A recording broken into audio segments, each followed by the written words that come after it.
Ainsi que nous l'avons déjà vu, le procureur de la République est le protagoniste principal de l'action publique. La médiatisation croissante de ses représentants, les interrogations sur son statut et plus précisément ses relations avec le pouvoir exécutif, sa singularité au sein des modèles judiciaires européens, les projets de réforme toujours inaboutis qui le concernent, justifient que l'on s'attarde sur ce personnage clé de la vie judiciaire. Nous allons examiner son rôle, sa composition, enfin ses principaux caractères. Quel est le rôle du ministère public? Il est présent dans toutes les affaires pénales et représenté devant toutes les juridictions répressives. Durant la phase d'enquête, il contrôle les investigations menées sous son autorité par la police judiciaire.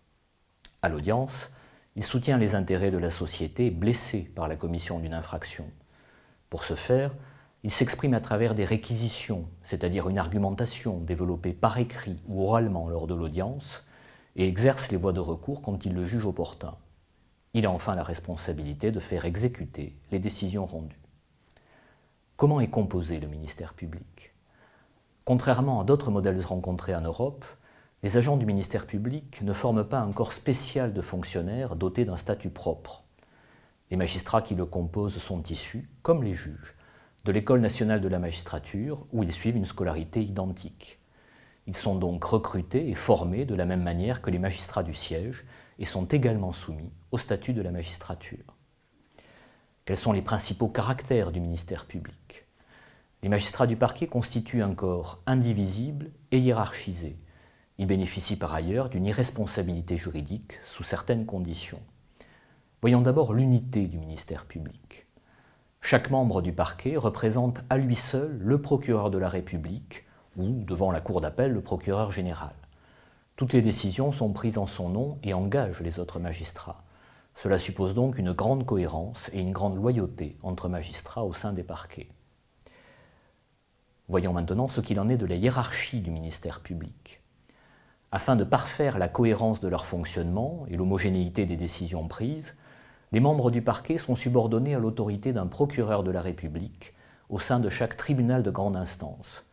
Celui-ci est à son tour subordonné à l'autorité d'un procureur général au niveau de la cour d'appel, qui lui-même dépend de l'autorité du garde des Sceaux, ministre de la Justice.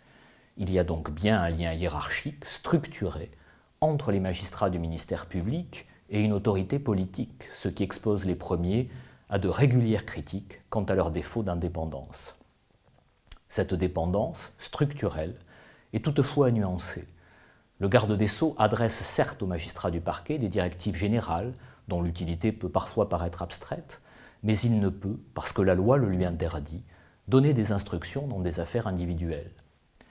L'indépendance statutaire est plus présente. À la différence des magistrats du siège, qui sont indépendants et inamovibles, les magistrats du parquet ne bénéficient pas de l'inamovibilité. Ils peuvent donc être affectés, contre leur gré, dans une autre juridiction si les exigences du bon fonctionnement de la justice le justifient. C'est une situation qui se rencontre de manière tout à fait exceptionnelle. Il existe deux tempéraments substantiels à la dimension hiérarchique du ministère public.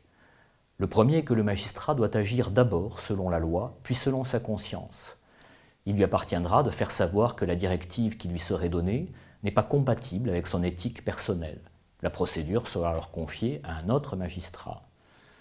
Le second est que le magistrat représentant le ministère public à l'audience a la possibilité de s'éloigner des réquisitions écrites qui auraient été prises au nom du procureur de la République et dont il ne partagerait pas les conclusions.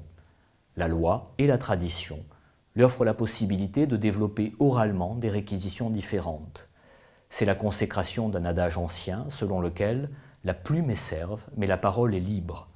Il faut en user avec modération, car le risque est ici de créer une certaine confusion dans l'esprit des interlocuteurs du ministère public, confrontés à des prises de position divergentes au sein d'un même parquet.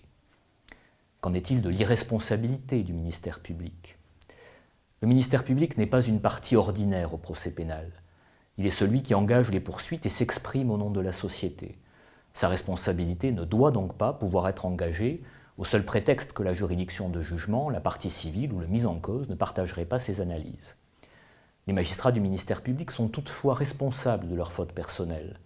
Leur responsabilité civile, s'ils commettent une faute personnelle se rattachant au service public de la justice, pourra être engagée sur action récursoire de l'État qui aura préalablement été condamné en raison du dysfonctionnement de ses services.